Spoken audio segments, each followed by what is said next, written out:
Here we are, and we've been joined now by these 5 leading policymakers and advisors who are going to share with you their views on the engagements that we enjoy across our state boundaries. Moderating our panel is Travis Kavula, a longtime friend to us.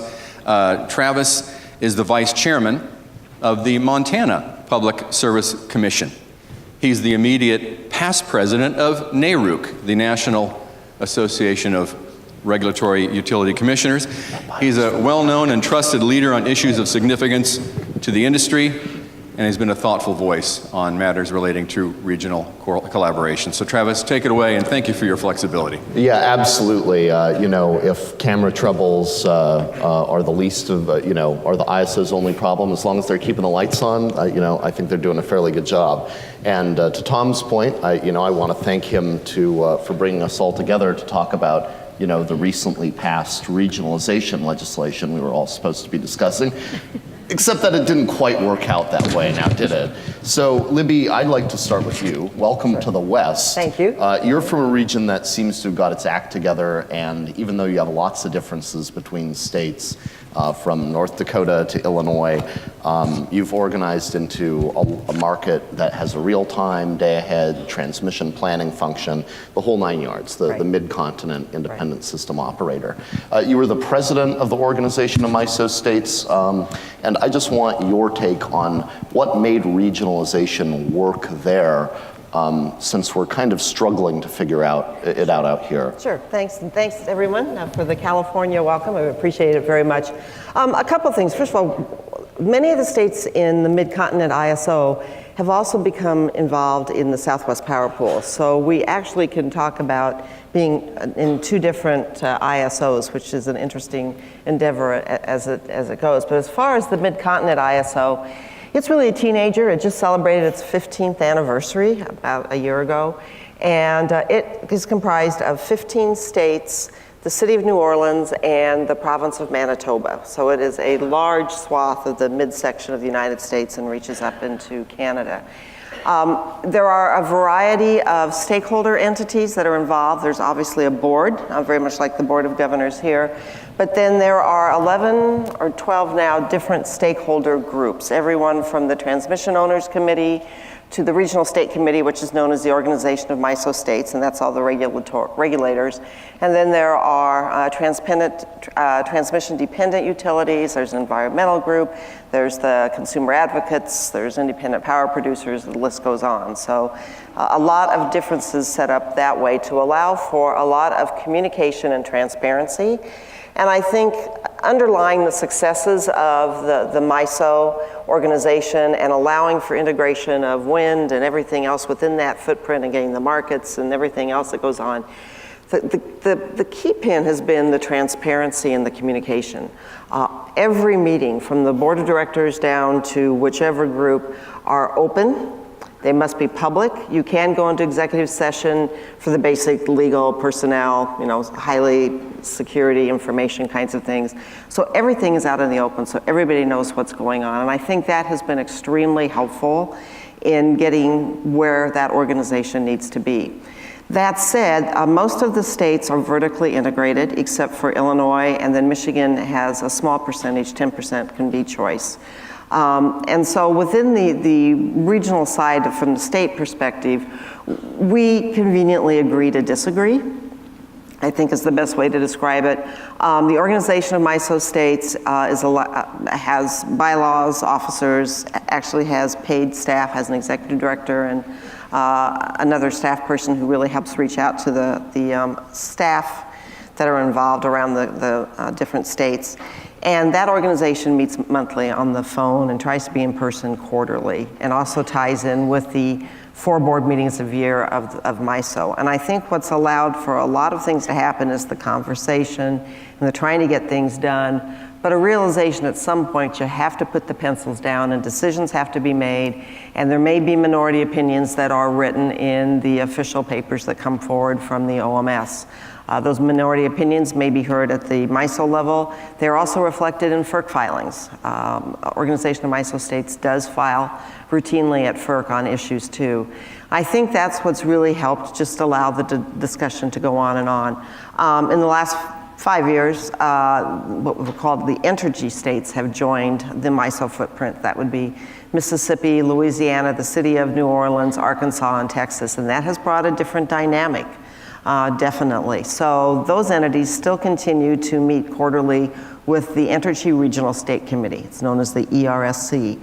They're also full members of the OMS, Organization of MISO States. Trying not to get into acronym land here, but it's hard not to.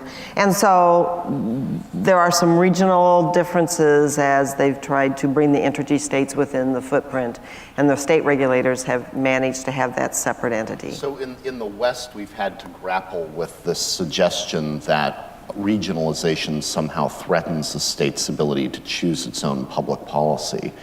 Was that ever a concern in the Midwest? I don't think so, and I can use an example from the Clean Power Plan, because everybody knew the states had an involvement, and obviously at the federal level, EPA and FERC, and MISO knew it didn't have a role in terms of policy. What MISO offered was data and information for the states to make better decisions, well-informed decisions. So that was an example of the states were in full control, and the majority of MISO states were in the lawsuit against the government on the Clean Power Plan. Iowa was not one of those. But everybody knew the states had their own rights, and you followed through with that. And so MISO tried to figure out what its role was, and it was more from a policy side. I will also point out in the Southwest Power Pool, the Regional State Committee has Section 205 filing rights, which the MISO states do not have. And so once again, the states maintain their policy and their individualism and still have some of those other pieces that are out there. And the Southwest Power Pool just celebrated its 75th anniversary. So it's all, I mean, things have worked well. And there's always going to be a little bit of a tension, but it's not been a huge tension between states giving up anything to be part of an ISO. For most of us, I would think we would come back and say, like in Iowa's case, the growth of wind in our state would never have been possible without a broader footprint in other states in order for that wind to be viable and be marketable. Dave, I think if we'd been holding this conversation a few years ago, we probably would have started off talking about the conceptual benefits that regionalization might bring, and people would have debated back and forth. I think there's become a more intuitive understanding that there are regional efficiencies to be unlocked. It's just a question of how to get there politically. So you feel free to disagree with me, but what is the impediment that you're seeing for a regional solution like we've heard from Libby? So thank you. So the challenges you have come in two camps. There's the kind of the political and cultural, and then the technocratic. If we can overcome the political and cultural, I think the technocratic stuff, the details, the engineering, all that stuff works itself out. We have Bonneville Power Administration, which is kind of like an RTO in the Northwest, and that we have to figure out how that would work, how the publics would be integrated into something if we were going to do something West-wide. But I think the first and foremost, it is the politics. The fact that CalISO is a creature of the California legislature is a big impediment for other states. Even states that are more politically aligned with California, like Oregon and Washington, think that, well, wait a minute, we need a little more independence if this is going to go forward. And the Rocky Mountain states, I think, have probably a little more of a trust problem. And so those have to be overcome. Second of all, there has to be an understanding that when you're creating a market, you can't create a market and then put up market barriers at the same time. So you're going to have to let the resources all participate in this market. Explain that a little bit. What are you referring to? Well, I'm thinking, for example, I mean, there was a version of SB 100, for example, that would have limited hydro imports into California. Well, even though that was taken out of the legislation before it almost passed, it did create some angst in the Northwest. We have public utilities that already need to, we need to talk them down a little bit. We have a U.S. Senator we need to talk down a little bit. And those kind of conversations don't help. When you have a proposal from Secretary Perry that we have a 90-day coal supply, for example, I mean, that again, you're sort of stepping into a market that needs to be a market. And It means that doesn't mean states can't have their own policies like a renewable portfolio standard or an energy efficiency standard, but you really have to create a market that's going to function as a market. So I think that's what I believe the California legislature has to understand, because they're going to have to step back if we're going to get there. Michael, our keynote speaker last night, the assemblyman seemed to indicate that this could just be a matter of people protecting their home turf, and that it kind of all boiled down to politics. Any take on that?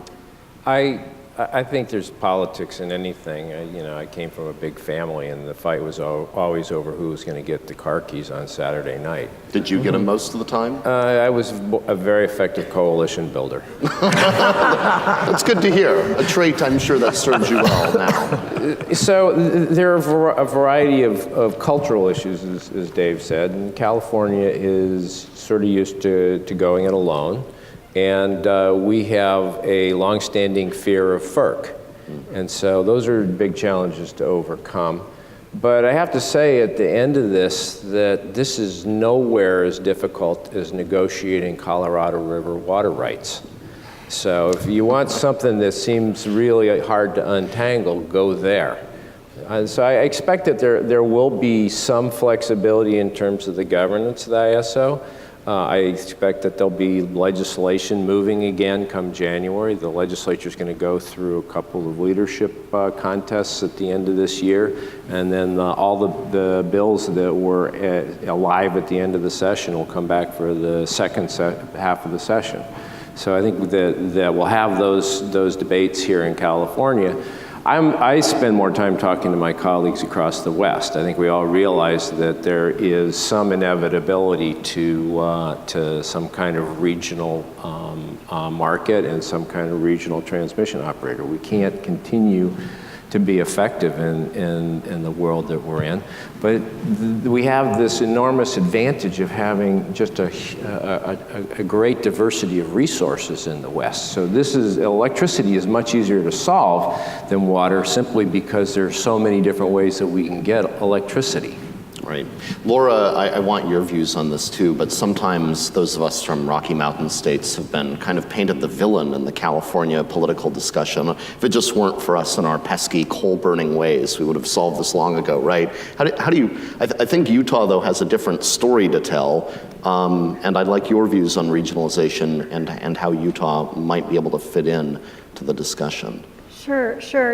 I guess I'm going to pick up on a number of the things that have been said here, but I think if regionalization is inevitable, it's a very, very slow-moving ship. It's been inevitable for, I think, for a big swath of the West for well over 20 years. And Utah has been engaged in those conversations. We're fans of optimization. We're fans of efficiencies, especially where that brings value to customers. So I think I heard earlier we call them customers now, not ratepayers, and I think that's right. So what's the value proposition for customers? That's really what it ultimately comes down to. I do want to pick up on what Dave said, though. We do have these cultural differences. We have these political differences, and then, if we can get through those, I think perhaps you're right, we can move towards solving some of the technical considerations. But I think culturally, which is maybe what you're alluding to, in parts of the Rocky Mountain West, we really do have a different view on our resource mix. And that's partly driven by the fact that we have an abundance of a lot of different resources. We do have coal, we have natural gas, we have oil. We also have a large geothermal resource. We have solar, we have wind. And in Utah, we actually have all of it. We have historically been, a state that's relied on coal generation as the largest part of our electricity mix. It's gone, though, over the last little over a decade from about 90% to 60%. And currently, we're seeing our renewable energy mix go from just less than 1%. I think if you rounded it, it was about 0% just a couple of years. Rounding down. You've got to round up when it's that. Yeah, okay, we'll round it up to 1%, but I think it was closer to 0. Just a couple of years ago to nearly 8% today. And so that brings me to another, I think, difference, which really kind of gets to the policy and the politics, is that in Utah, we've made this transition to having an increasingly diversified energy mix through market-based incentives and through goals and targets. We don't use mandates, and we don't, I would call it, maybe pre-choose, and I mean that in a non-judgmental way, but define exactly what that resource mix is going to be. We continue to look at an all-of-the-above approach, driving efficiency across all of the resources and having targets about better air quality, better use of water, and of course greenhouse gas reductions. And many people don't know that Utah has had a target for greenhouse gas reductions, and the simple statement is about 20% reduction from 2005 levels by 2025 associated with our generation portfolio.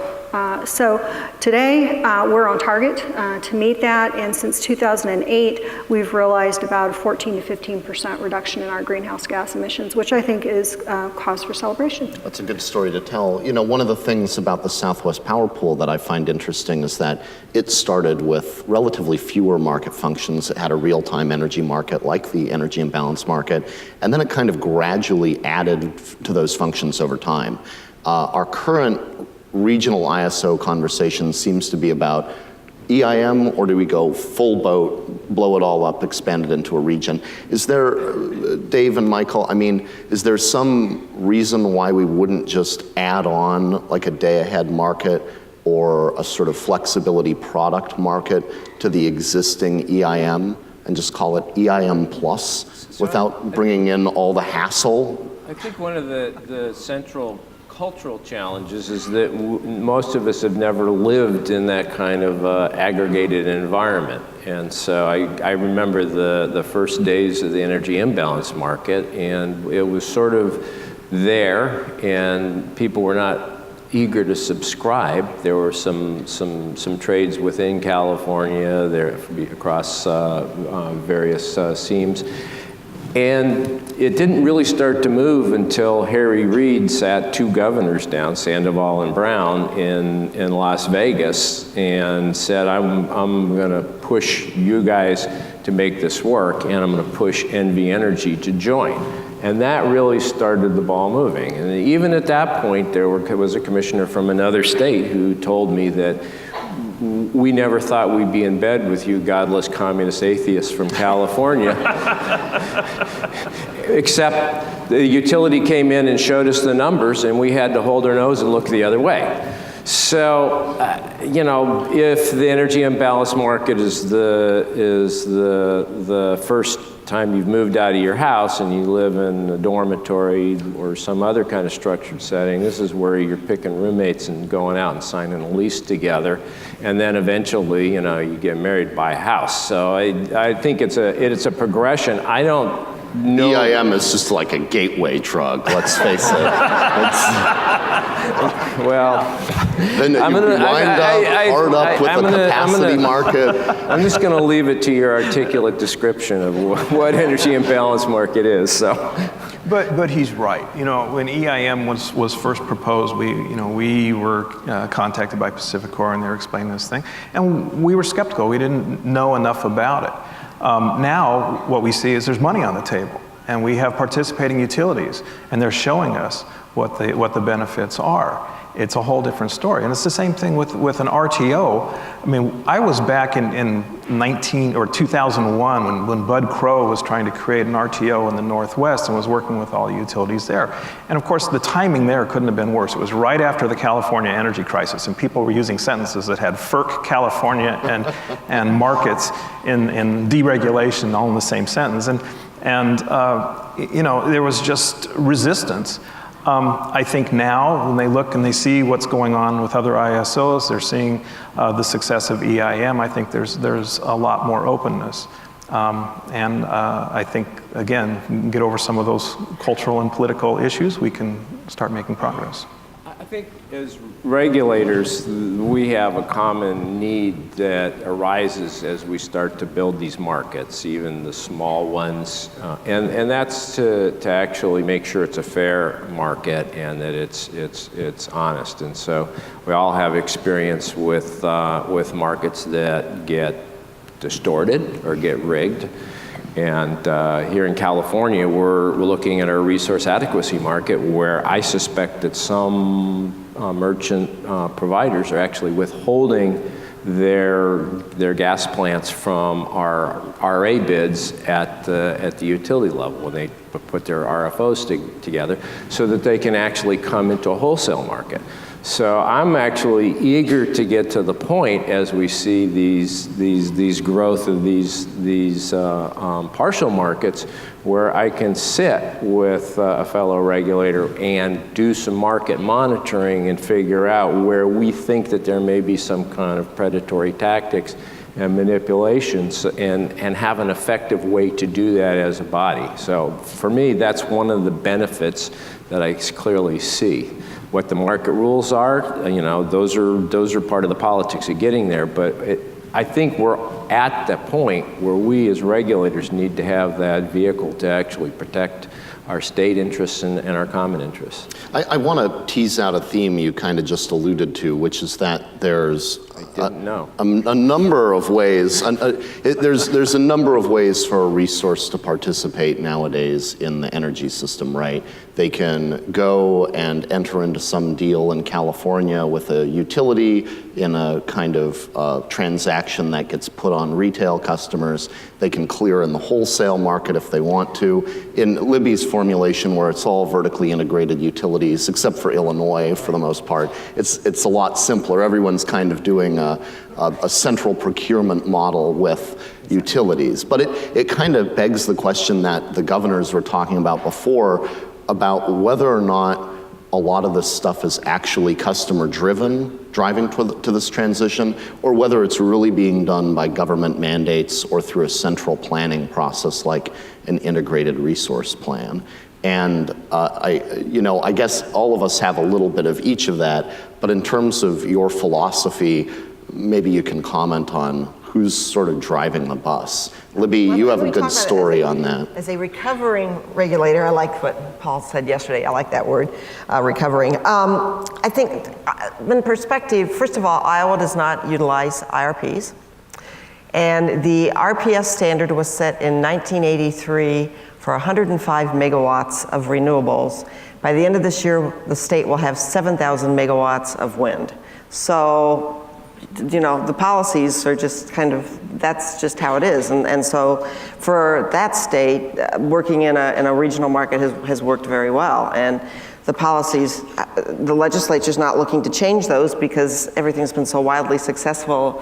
Who needs that? And if you need an IRP, you look at the two IOUs that are in the state also have to file IRPs in other states, so they just look at those and see what their plans are. I mean, it's kind of the way it works. So I think the policy piece is easily workable, and I think the state's policy can still be out there. I mean, I look at other states in the MISO footprint. Minnesota is being, very aggressive in a positive way. I don't mean that as a negative word, but very aggressive in moving its standards forward and doing things, and it's figuring out how to do it within the footprint of MISO, and so that doesn't seem to be an issue for any of the states that are there. How about you, Dave? I mean, Washington is one of those states that has a really robust IRP process.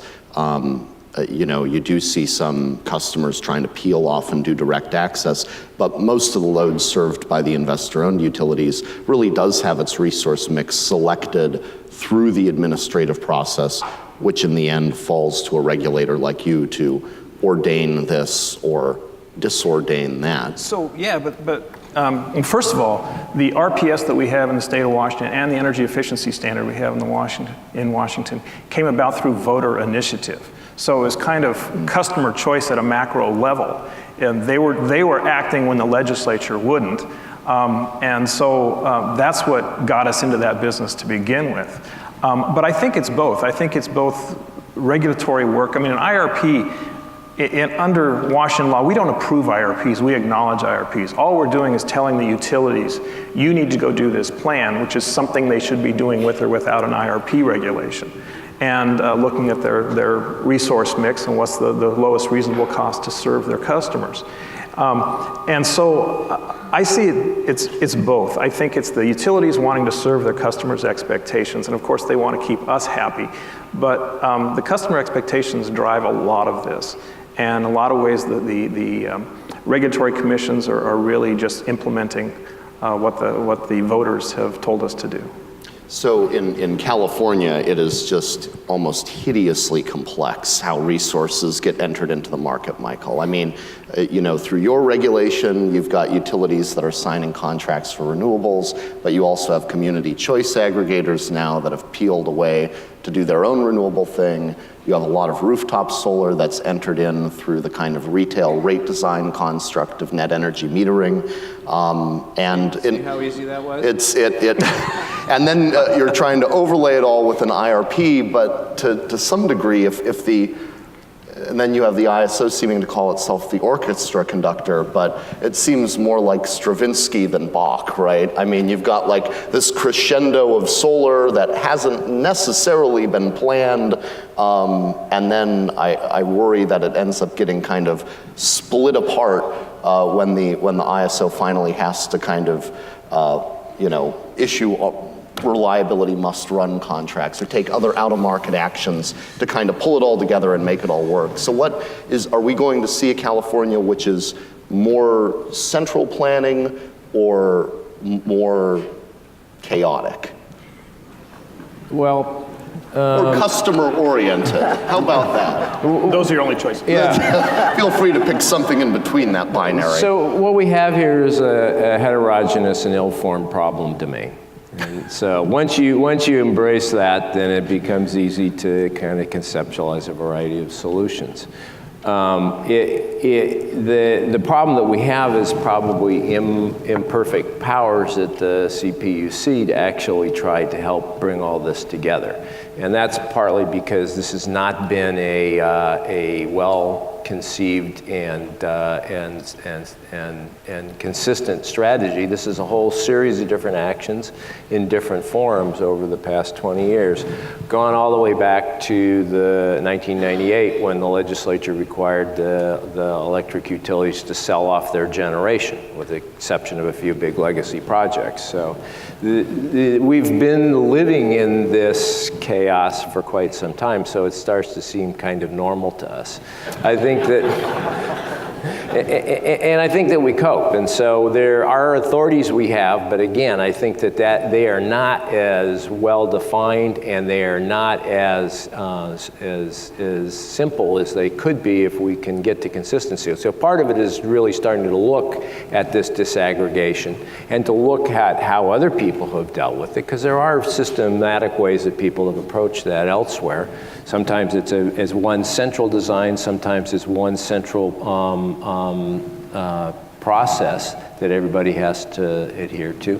And so I think that, again, we'll try to define what the resource mix has to look like, not to meet the RPS primarily, but which is an industrial policy, but to reach the greenhouse gas goal, which is far more of an environmental policy. But it's a easier thing to optimize across all these different new institutions who are coming into being.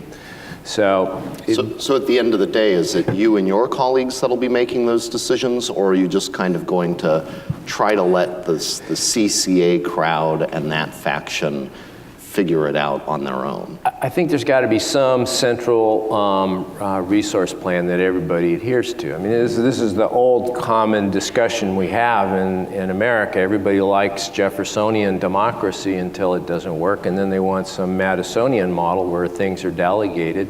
And then finally, we all get to the point where we think that Joe Stalin knew how to get tanks built and stop the German army. Hamilton, then they somewhere. Yeah. You go to the musical, you hear about mercantilism and all that. I didn't want to make too many pop references. Okay, well, it's fair. So, Laura. Not when he's doing Stravinsky. Yeah, well. It's common whenever people are confronted with all these different competing ways to achieve a goal. They always say, "Well, who's the czar?" And so, you know, traditionally they vest that in the Utilities Commission, and what they make us do is have a very transparent process that is deliberative and litigated so that everybody gets a chance to take a shot at it. You know, Laura, you spend a lot of time, because you're not a regulator, but welcome to the like kind of dysfunctional regulators panel. You're in good company, I assure you.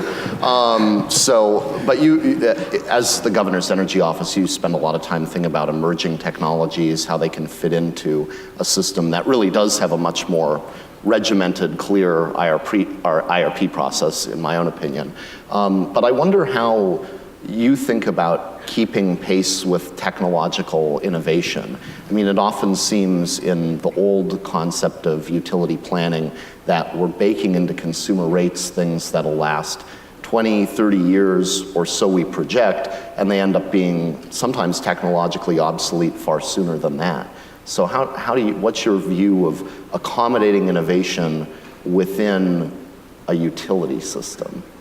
Wow, okay, well, that's a very interesting question, Travis. Commissioner Kula. Oh, I get the honorific.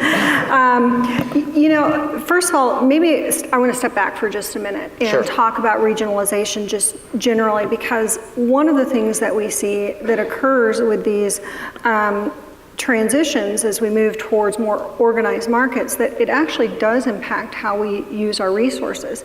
Even within the EIM, Utah is seeing significant changes in how it utilizes its coal fleet. You know, I heard the other day when we were at our CREPC YRAB meetings in Reno, you know, we really don't call them baseload resources anymore. These are resources that provide certain ancillary services, which we heard discussed earlier by the ISO board, and those services are critical. And so I think that the first thing I want to note is that these transitions have consequences for our resources. They also have, I think, consequences for rates and for pricing. Because if we move towards a world where it really is more about the transmission assets and we get deeper into this blurred line between transmission and distribution, I think that we're going to continue to see an impact on rates and pricing structures so that energy resources are treated more similarly. And what might actually occur in that particular situation is that we're going to see much lower energy rates and much higher fixed charges.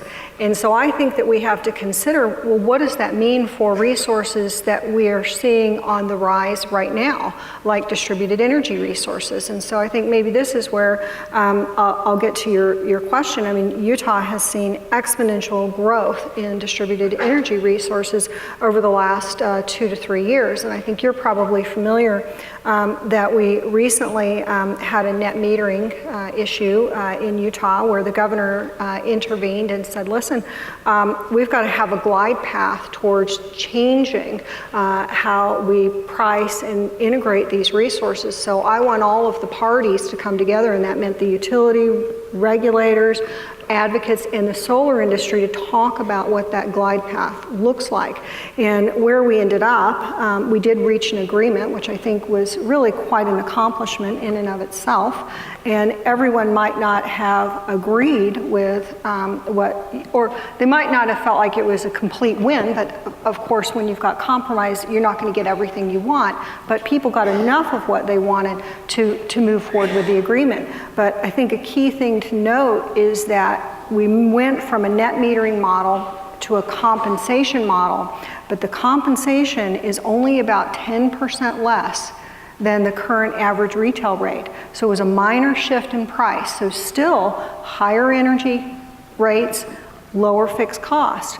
And so I think as we move towards these changes and how these resources get integrated, we have to be really deliberate in thinking about how the pricing structures are going to impact the decisions and allow for the innovation really to catch up with social choice and preference. And a little bit right now we kind of see the social choice and preference outpacing where we are in terms of transitions on rates and pricing. So the net energy metering regime has flourished because of a wider issue in rate design where regulators like us have typically set a low monthly fixed charge and put a lot of the costs into volume so that you're paying for things like the grid, or you're paying for big capital costs on a per kilowatt hour basis through volumes. But as we keep hearing at this conference, with its focus on unlocking the renewable dividend and the low marginal cost of renewable energy, those things are all capital cost and no fuel cost. It's almost like the opposite of our rate design that we've traditionally adopted. And I just wonder, is that a problem? And it seems to be encouraging some of the regulatory arbitrage, dare I say, that happens through net energy metering.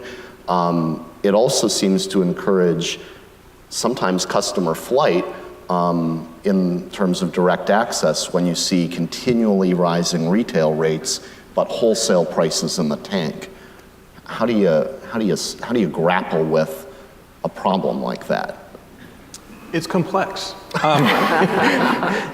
And you have to first acknowledge that it's complex. I mean, high fixed costs have their own problems because you've got low income people, you have incentives, you want people to conserve where it's appropriate. And so sometimes those high fixed costs don't allow you to achieve those goals. They don't protect the low income consumer.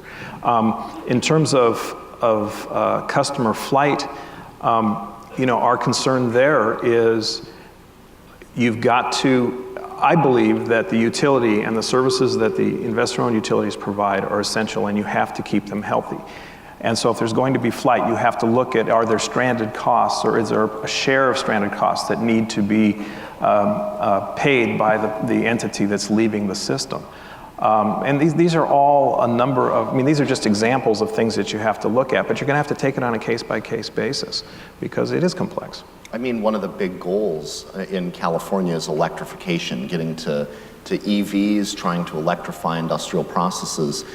I know California has undertaken a few initiatives to try to encourage electrification, but it seems if you're still setting a high retail price for new applications that doesn't actually reflect the wholesale price of energy, it works at counter purposes with that overarching goal. Well, I actually am not somebody who believes that people follow price signals closely. And, I'm a behavioral side of economics. What do they follow? Well, I think what happens is that somebody else, a third party, tends to spot the opportunity, and they step in with tools to help people arbitrage. My experience, and I never ask this question in a group like this, of how many people actually read their electric bills, because everybody in this room does. But half a mile from here, when I go to the neighborhood association meetings, nobody does. Yeah. So price signals are only real to them when somebody tells them, hey, here's an opportunity. Are most of those intermediaries who step in to take advantage of that taking advantage of a kind of regulatory arbitrage? That's the gap between real wholesale energy prices and the regulated retail rates that you set up? Or are they actually creating what an economist would consider genuine value by gaining efficiencies? Well, so I think that what we're trying to do is set the right kinds of signals for those people to follow. So moving to a time of use rate that actually helps to shave peaks, gets people who actually help us to provide the kind of demand resources that people were talking about in the 2030 electric vision. So actually forcing that to rooftop solar first has actually created a trend towards putting those panels on the west side of homes, which actually helps us with our summer peak, as opposed to the south side of the homes, which actually had a better net return across the year, but really didn't help us to shave those peaks. So I think that we're crafting those things, and again, these kinds of across-the-board policies, I think, are what will actually help us to achieve some of that evenness across all the different platforms that serve people with their electricity. I do think that we made our first effort, for example, to actually create a fixed charge in the regulated utilities. It's far below at the regulator level, the SMUD's, Sacramento Municipal Utility District's fixed charge here of $25. But I've been living with that $20 for a while now, and somehow or another it has not inhibited my ability to chase energy efficiency opportunities and to do all the other social goods. So I'm not sure that these economic signals that aren't matched with tools are the important trigger. Libby, I wonder, as a recovering regulator, whether you have thoughts about this issue of trying to encourage electric adoption across industries, or even about what we were talking about before, innovation. I mean, Iowa's been a leader in wind because it's just so cheap, Right. and MISO and SPP have allowed it to be sort of shared across the regional system. But how do you get to the kind of next level technologically? And I think, first of all, in Iowa, the vast majority, I want to say 96% of the wind is utility scale wind. So, they have figured out a way to build into their system. We have a great amount of data centers from Facebook, Google, Microsoft, who are coming in and demanding green energy. And so the state's working very hard to encourage all of that. So we have that with the investor-owned utilities. Like many of the Midwestern states, the solar piece is more at the RECs, the rural electric co-ops, and some of the munis, because the price for entry into wind is so expensive, back to the conversation about capital expenses, but they can do community solar gardens, whatever, at such a better rate. And so we have a lot of adoption in the state, more out in the rural areas and the small communities. So I think they're taking that next step of figuring out, how do we do this? There's a demand for it. It's inexpensive in their minds, and it's what the consumers want. We still have some of the lowest rates in the country in terms of energy. So you're seeing the utilities starting to talk about, the next steps. We're now seeing the IOUs saying, we're going to try to do some utility scale solar ourselves. Rooftops there are people who are always going to be the early adapters and want rooftop, but in our state, that's, when it's a dark, dreary January day and the wind is howling and, the snow is coming down, solar isn't going to do you a whole lot of good. So I think you're seeing the utilities trying to figure out what works and what doesn't. Some of it's consumer driven. In our case, 7,000 to 8,000 people are employed in the wind industry in Iowa alone. So it's a huge economic development tool in our state. Bipartisan, urban, rural, everybody's behind it. You can get several colleges have associate degrees in wind technology. Iowa State offers a PhD in wind. I won't go there on how you could make some funny stories about piled hip deep and everything else about that. But so it's just all ingrained in our system. So the technology drivers are there. What's the next thing that can be done? What's better? How does that move forward? And so I think there's just a very strong effort from the business community, from the utilities, from the government, and from the consumers that the pride in what this has been able to do for renewables in our state will continue. And the cost seems to be figured out as a way to socialize it over the cost of doing business and not a direct hit back to the consumers. And I think that's what's just... It's a whole culture, economy, livelihood that's been built around wind. And Right. It doesn't hurt that it's a couple cents a kilowatt Right, hour, and there are days when probably. it's negative wind. So, Even- right. and 36% of the state's electricity last year was generated by wind. So, I mean, it's just remarkable numbers out there. We heard in one of the panels yesterday the suggestion that you should allow utilities to invest and put into consumer rates new technologies, even realizing that many of them will fail.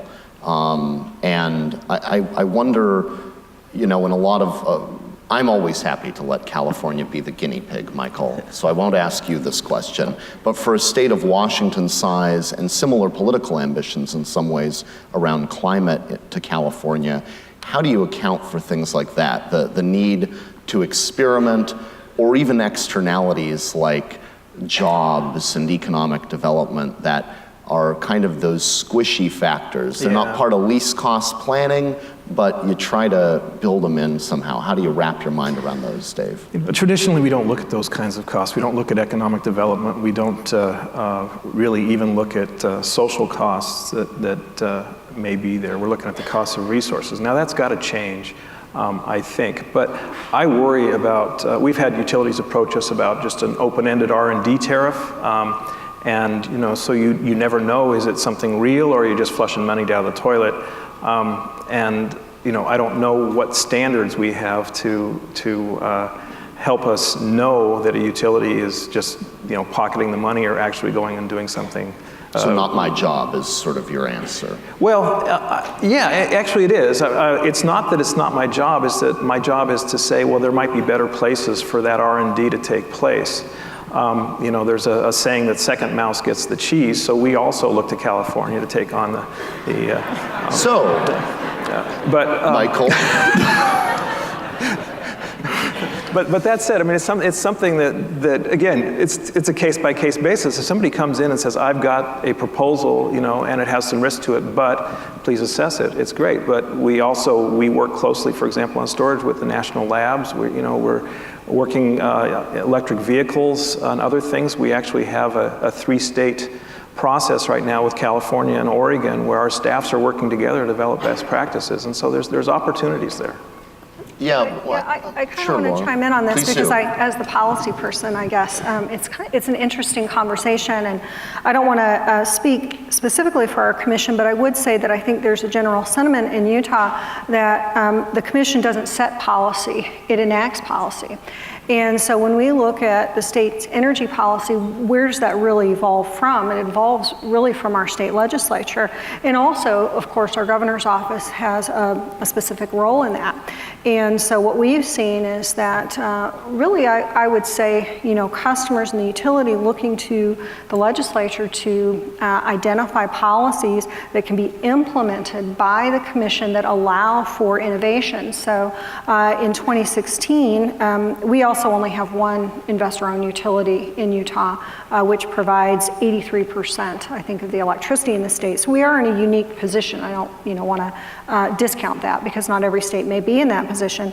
But in 2016, there was a policy adopted called the Sustainable Transportation and Energy Plan, STEP, by the utility, which called for electric vehicle expansion. It called for, piloting around battery storage and solar.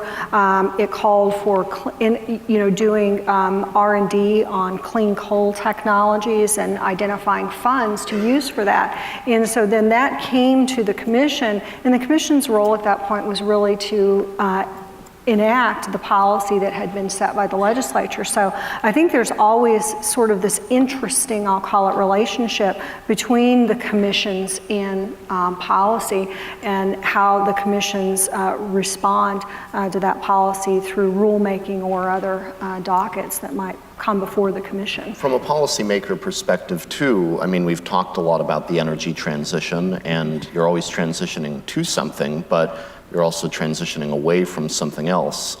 With declining demand, it's kind of a zero-sum game, or less. Right. And coal has been a big issue.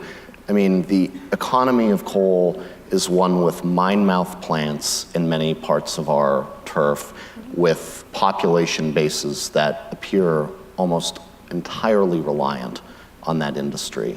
And public policy in Utah and Montana has been consumed to some degree with what do you do about that workforce? How do you make sure they have opportunities? Well, what's the state of your thinking on that? So I mentioned that these transitions they do change how we use our resources and our resource mix. And I would say, arguably, if every state did what Iowa did in terms of wind, you probably wouldn't be able to do what you do, right? So I think the first thing that we, as a state, do is we identify that these are important resources, and we ought to avoid undue cost implications, whether it's for customers or communities, by prematurely, I think, decommissioning these assets. So these assets continue to play a role for some period of time. And it kind of gets back to my comment too about distributed resources and having a glide path and planning for how these communities can diversify.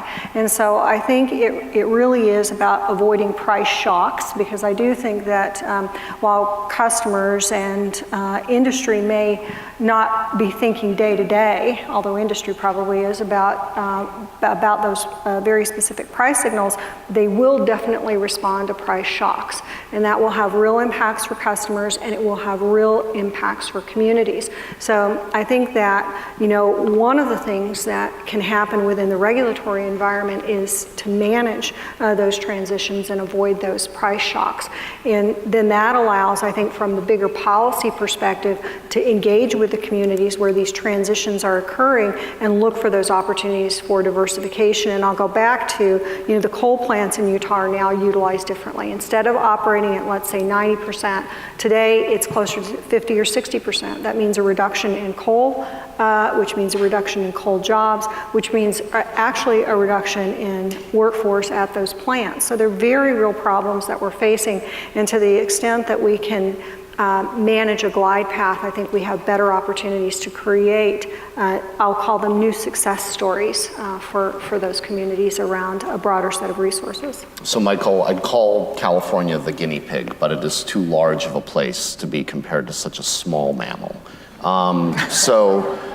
You know, what's your view on this discussion, though? We've heard Laura say, we've heard Dave say, not my job. We've heard Laura qualify. I did not say that. Okay, I put words in his mouth. But we've heard Laura as well say, it's my job if the legislature says so. I see Tom trying to give us the hook there. What's your view on this? Well, there's several different conversations here, and maybe we should just ignore Tom for the next 45 minutes. Sure, yeah. That works. But, you know, one way to look at the Public Utilities Commission is we're the second largest taxing institution in the state of California. And we do that through rates that people pay into utilities. We just designate what it is that's going to be spent on there. And there's a series of advantages to that. But the legislature, at least at some level, recognizes that because they tell us to do things, and then we tell the utilities to do that. And so it's been actually a fairly effective strategy in terms of California. Now, my personal view on this is that we're never going to contain these things within the California economy. And an example would be is that our success in promoting renewables and fuel-free technologies that we can deploy here in California has contributed to the loss of community wealth and personal wealth in other states where we no longer buy coal power. And in my mind, that's a different kind of a disadvantaged community policy that we have not yet faced up to. But the other part of it is that there's actually some value to being sometimes the people who actually innovate and learn. And you know, you have to accept that you're going to give some of this away. The wealth comes back to you in different formats. We get talented people who come here to actually participate in that. We've hired 10 people from FERC this year, from FERC, DOE, and from EPA to work at the CPUC because they see the opportunities to learn and continue to do interesting things as being here. So that's a different kind of wealth and prosperity that we bring to California through these expenditures. We also have pioneered a lot of technologies. We've helped to bring about new industries. The renewable developers who actually prospered here in California have moved on to thrive in other markets. So I don't see it as a zero-sum game, but that's partly what perplexes me about what our responsibility is to other communities throughout the West where we've moved on but left them behind. And functionally, how can we do that? I think it's, you know, that's something I may have to explore when I leave this job, but I do see that as part of our heritage here. We'll welcome you as California's ambassador to Montana anytime. It's time for Wyoming made the first call, you should know. It's time for our lightning round, where I ask you a handful of questions and you say yes, no, agree, disagree, or say something witty in 5 words or less in order to deflect. And I have 4 questions for you. Dave, and we'll go around to everyone. Is the energy transition we are seeing driven mostly by state policies or by individual customer choice? Well, you asked me that earlier. I think that it's a combination of both. I think that customers have expectations, the utilities are acknowledging those, and they're responding. The utilities themselves also have some good ideas, and that's what's leading to customer expectations. Ditto or disagree? I would agree. It's a combination of both. Mostly State policy or individual customer choice? I think that there's a role for state policy to begin to create the opportunities and to prove which are the ones that customers will adopt, and the customers of all stripes. I'll say state policy, but state policy that is really beginning to integrate those customer choices. Will the Trump administration negatively affect states' ability to adopt environmental and energy policies of their own choosing? No. No. Who knows? They'll try, but they won't be successful. We all breathe the clean, free air of the West, and so we don't look to those decadent English imperialistic communities on the East Coast. That is one of the things we have in common culturally. Dave, Sir. will the West have a region-wide ISO by 2030? Yes, and you heard it here first. Venture a guess, Libby. It's up to everyone in this room, I would guess, but I would say yes, most likely. I bow to Dave's wise leadership. Well, we originally talked about 2025, and my answer was going to be no. What about? I gave you a 5-year extension, thinking it was unrealistic. Whole 5-year extension to think about. I think the possibility increases with time, and I think before that we will see more likely an expansion of real-time market activities, in particular the EIM, maybe looking at how they would move towards a day-ahead market. Final question will go to you first, Laura. By 2025, will there be more or less natural gas-fired generation in your state? I think in our state it'll be about the same. I think there'll be less, and it'll also be much different shape. It'll be peakers. It'll be about the same. New plant just opened. I think it'll be slightly less. Slightly less. Okay, our panelists have done a great job. They've been good sports. Let's thank them with a round of applause.